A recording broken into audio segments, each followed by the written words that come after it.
Assalamualaikum warahmatullahi wabarakatuh. Perkenalkan, saya Siti Sustanti dari Program Studi Ilmu Geografi, Fakultas Ilmu Sosial dan Ilmu Politik, Universitas Negeri Semarang. Pada kesempatan kali ini, saya akan menyampaikan materi singkat mata kuliah Geografi Tanah sebagai bagian pendaftaran saya menjadi asisten praktikum pada mata kuliah ini. Tarikan saya menjadi asisten praktikum bukan hanya untuk mengajar, tetapi nantinya kita akan belajar bersama mengenai, memahami, dan juga mengetahui bagaimana konsep, metode, dan juga teknik analisis tanah, baik nanti secara di lapangan maupun di laboratorium. Nah, secara sederhananya, geografi tanah ini merupakan ilmu yang mempelajari sifat, persebaran, dan juga proses pembentukan tanah di atas permukaan bumi. Proses ini tuh disebut sebagai proses pedogenesis, di mana ketika terbentuknya tanah itu dipengaruhi oleh 5 faktor utama, yaitu ada iklim, topografi, organisme, bahan induk, dan juga waktu. Yang pertama, iklim. Iklim ini mempengaruhi pembentukan dan juga pelapukan batuan sehingga dapat membentuk horizon.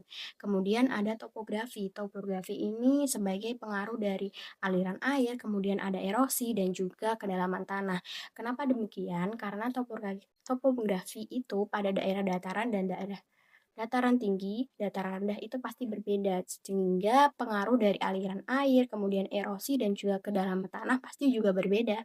Kemudian yang kedua itu ada organisme. Organisme ini termasuk dari tumbuhan, mikroorganisme hewan, dan juga mikroorganisme dari seperti daun-daun kering, kemudian hewan mati yang nantinya akan membentuk humus, kemudian akan terbentuknya tanah. Kemudian yang keempat itu ada bahan induk. Bahan induk namanya adalah bahan induk, termasuk batuan asal yang nantinya menyumbangkan mineral sehingga terbentuklah tanah. Dan yang terakhir itu ada waktu. Waktu ini sebagai proses lamanya berlangsung ketika tanah terbentuk bisa mencapai dari waktu ribuan tahun, ratusan tahun, bahkan jutaan tahun supaya tanah ini bisa terbentuk sesuai dengan kandungan yang ada di dalam. Kemudian ada hubungan tanah dengan vegetasi dan juga penggunaan lahan. Kenapa kedua ini saling berhubungan?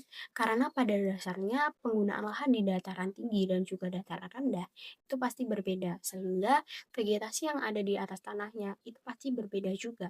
Contohnya pada Kabupaten Wonosobo dan juga Kabupaten Blora.